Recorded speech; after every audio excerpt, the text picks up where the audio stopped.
A verdade sobre o dízimo. Embora o dízimo seja uma instituição vital para as igrejas atuais, no contexto histórico em que surgiu, tratava-se de um tipo de imposto exclusivo dos antigos hebreus, tendo em seu tempo as seguintes finalidades: sustento dos levitas, responsáveis pelas funções religiosas e que não possuíam terras próprias; manutenção das festas religiosas, que fortaleciam a identidade coletiva; assistência social, beneficiando pobres, viúvas, órfãos e estrangeiros.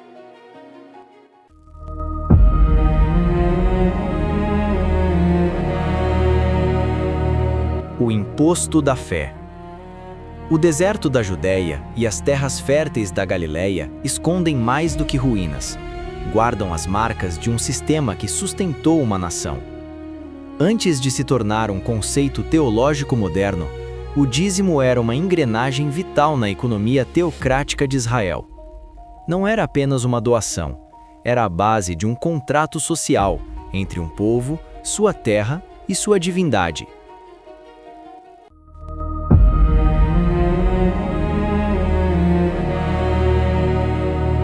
A prática antes da lei. A ideia de entregar a 10ª parte de algo não nasceu com Moisés. No Antigo Oriente Próximo, o 10 era um número simbólico de completude. Vemos isso em Gênesis, quando Abraão entrega o dízimo ao rei sacerdote Melquisedeque após uma vitória militar. Nesse contexto, o dízimo funcionava como um tributo de suzerania. Quando um rei protegia um povo, este retribuía com uma parcela de seus espólios. Para os patriarcas, oferecer o dízimo era reconhecer que o território onde pisavam pertencia a uma autoridade superior.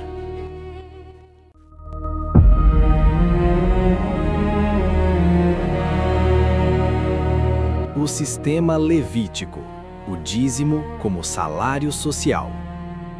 Com a formação de Israel como nação no Sinai, o dízimo ganha contornos legislativos.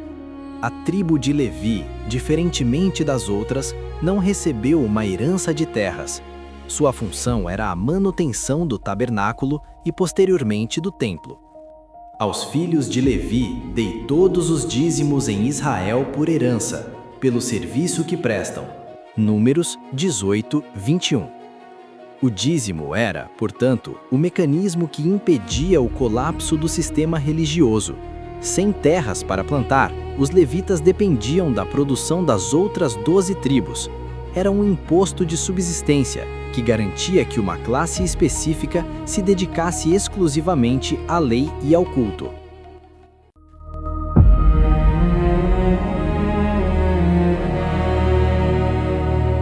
A roda da economia agrícola. É fundamental notar que o dízimo no Antigo Testamento era estritamente agrícola e pecuário. Não se tratava de moedas, mesmo que o dinheiro já existisse. Era sobre o fruto da terra, grãos, vinho, azeite e animais. Havia, segundo historiadores e estudiosos rabínicos, diferentes ciclos de dízimos. O dízimo sagrado, para o sustento dos levitas. O dízimo da celebração, consumido pelos próprios ofertantes em festas rituais em Jerusalém, fomentando o turismo religioso, bem como a coesão nacional.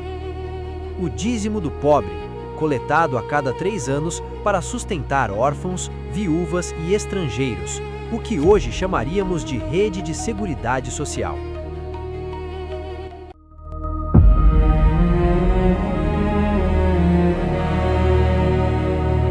O templo como celeiro central.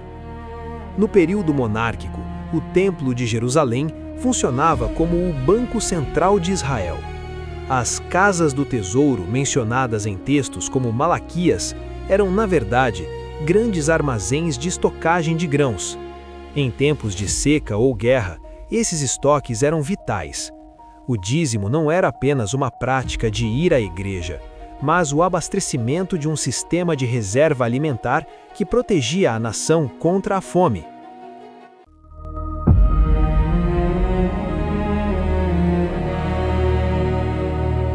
Um olhar além do sagrado.